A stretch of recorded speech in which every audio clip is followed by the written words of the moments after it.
Salam Rahayu kepada Anda semuanya dimanapun Anda berada. Semoga Anda semuanya selalu diberikan kesehatan lahir batin serta diberikan kemudahan-kemudahan serta kelancaran dari Gusti. Pada bab kali ini saya akan mewedarkan kaweruh ilmu Jawa tentang kitab teles. Pada bab kali ini saya akan mencoba menerangkan simbol-simbol yang biasa digunakan oleh masyarakat Jawa dalam mengajarkan ajaran budi pekerti. Budi pekerti yang luhur lewat simbol-simbol yang biasa kita lihat sehari-hari.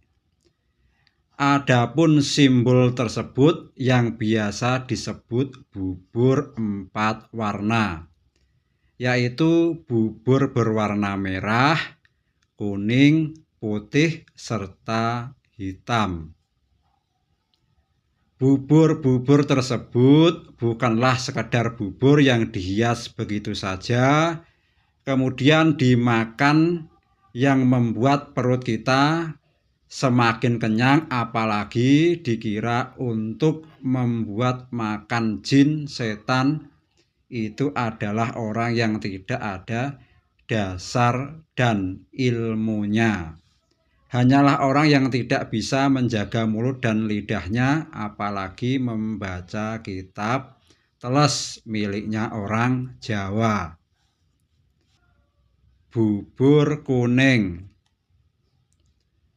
Kuning sendiri itu mempunyai makna, yaitu kuning kangelane tumuju hening atau kesulitan untuk menuju hening. Bubur kuning ini juga menyimbolkan yang disebut hawa angin. Angin sendiri itu mempunyai makna yang tersirat, yaitu angin. Angele nemoni yakine urip, atau sulitnya diri menemukan keyakinan hidup. Maka secara keseluruhan dari bubur kuning ini mengajarkan kepada diri kita bahwa di dalam diri itu ada yang disebut hawa atau hawa angin atau unsur angin, di mana bisa kita rasakan sifatnya di dalam diri, yaitu pikiran yang selalu bergerak ke sana kemari, tidak bisa tenang, tidak bisa fokus, tidak punya pendirian, dan selalu saja merasa kebingungan. Maka unsur angin ini meliputi lahir dan batin. Lahir bisa kita lihat adanya napas sebagai sumber utama kehidupan. Dan yang batin yaitu adanya pikiran yang selalu bergerak ke sana kemari, dan hati yang selalu ragu, was-was, dan mudah goyah. Maka itulah yang disebut hawa angin. Hawa angin secara batin ini bisa kita rasakan keberadaannya yang biasa disebut akal, yaitu akal alam kaliaran atau alam yang selalu berkeliaran. Maka setelah kita mampu mengendalikan unsur api di dalam diri, maka kita juga harus menyeimbangkan pula unsur angin ini di dalam diri, agar pikiran lebih bisa terfokus dan bisa tenang, dan tidak berkeliaran ke sana kemari, agar menemukan yaitu keyakinan hidup.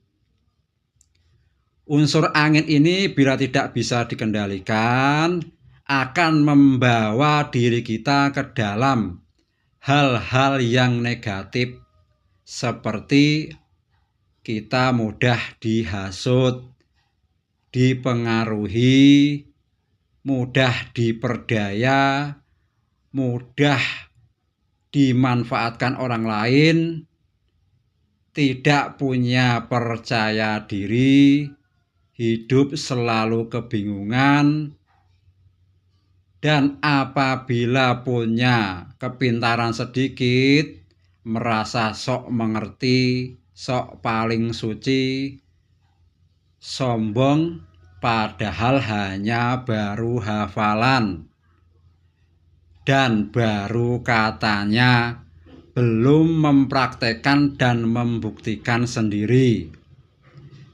merasakan dan melihat sendiri apa yang dibicarakan. Maka carilah itu di dalam diri kita sendiri. Unsur angin ini bagian dari unsur api. Bila berkobar-kobar tak terkendali, maka akan merusak diri sendiri, orang lain, dan juga alam semesta. Maka menyifatilah diri kita dengan sifat angkara murka.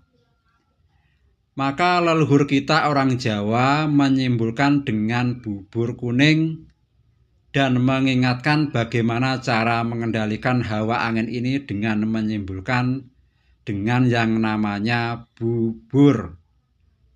Bubur bermakna yaitu bagusnya ngelebur, yaitu sifat-sifat jahat dari unsur angin ini sebaiknya dilebur atau diolah agar menjadi sesuatu yang membawa kegunaan dalam berbuat kebajikan, kebaikan, dan kemanfaatan.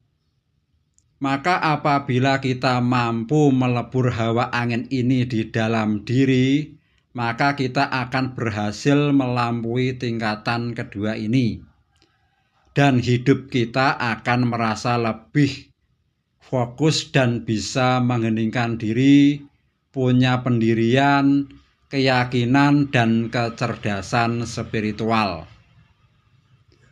Semoga wadaran yang sedikit ini menjadikan kita semakin lebih tahu dan mengerti, serta menghargai filosofi hidup dari makna simbol-simbol tersebut yang merupakan ajaran leluhur kita yang harus ada dan sebagai pengingat diri agar kita tidak melupakan asal muasal kita dan tidak berbuat mengikuti hawa nafsu. Akhirnya saya sebagai manusia biasa tentu ada salah kata yang tidak berkenan di hati. Saya mohon maaf yang sebesar-besarnya. Semoga Anda semuanya selalu memberikan maaf yang sebesar-besarnya pula.